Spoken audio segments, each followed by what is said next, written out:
Party నుంచి వెళ్లిన వ్యక్తి తిరిగి ఎలా వచ్చారు, ఎందుకొచ్చారు, ఎవరు రప్పించారు, దీని వెనక ఉన్న ఎజెండా ఏంటి? ఫలానా పని ఫలానా వ్యక్తి బాగా చేస్తాడని అంటారు, కానీ తిట్టడానికి స్పెషలిస్టులు ఉంటారా? ఉంటారంటోంది కాంగ్రెస్ పార్టీ. అందుకే ఆ స్పెషలిస్టును రప్పించింది. ఆ స్పెషలిస్ట్ ఎవరో చూద్దాం. జగ్గారెడ్డి ఎన్నికలకు ముందు వరకు రోజు వార్తల్లో కనిపించిన వ్యక్తి. టీఆర్ఎస్ నేతలను టార్గెట్ చేసి సమైక్య రాష్ట్రమే ముద్దని వాదించారు జగ్గారెడ్డి. సంగారెడ్డి నుంచి 2 సార్లు గెలిచిన జగ్గారెడ్డి మొన్నటి ఎన్నికల్లో ఓడిపోయారు. సంగారెడ్డిలోని 2 మున్సిపాలిటీల్లో పార్టీని గెలిపించిన జగ్గారెడ్డి తాను మాత్రం గట్టెక్కలేకపోయారు.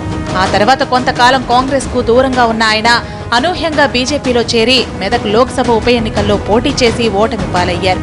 అప్పటి నుంచి ఎక్కడున్నారో కూడా తెలియని జగ్గారెడ్డి సడన్ గా ఢిల్లీలో ప్రత్యక్షమయ్యారు. దిగ్విజయ్ సింగ్ ఇంటికి వెళ్లిన ఆయన తాను తిరిగి కాంగ్రెస్ లో చేరుతున్నట్టు ప్రకటించారు.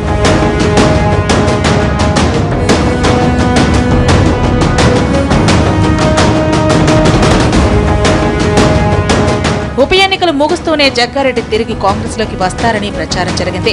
మొదట్లో కొంతమంది నేతలు జగ్గారెడ్డి రాకను వ్యతిరేకించారు. అయితే ఆ తర్వాత కొందరు సీనియర్లు రంగప్రవేశం చేశారు. సర్కారును ఢీకొట్టాలంటే జగ్గారెడ్డి లాంటి నేతల అవసరం ఉందని మెదక్ నేతలకు నచ్చచెప్పారట. ఒకప్పుడు టీఆర్ఎస్ లో ఉండి ఆ తర్వాత అదే పార్టీని టార్గెట్ చేసిన జగ్గారెడ్డి కేసీఆర్ వ్యతిరేకిగా ముద్రపడ్డారు. ప్రస్తుతం పీసీసీలో ఉన్న నేతలెవరూ ప్రభుత్వాన్ని ఘాటుగా విమర్శించలేకపోతున్నారని, చిచ్చరపిడుగు వంటి జగ్గారెడ్డి ఉంటే ఆ కొరత తీరుతుందని అనుకున్నారట కాంగ్రెస్ పెద్దలు.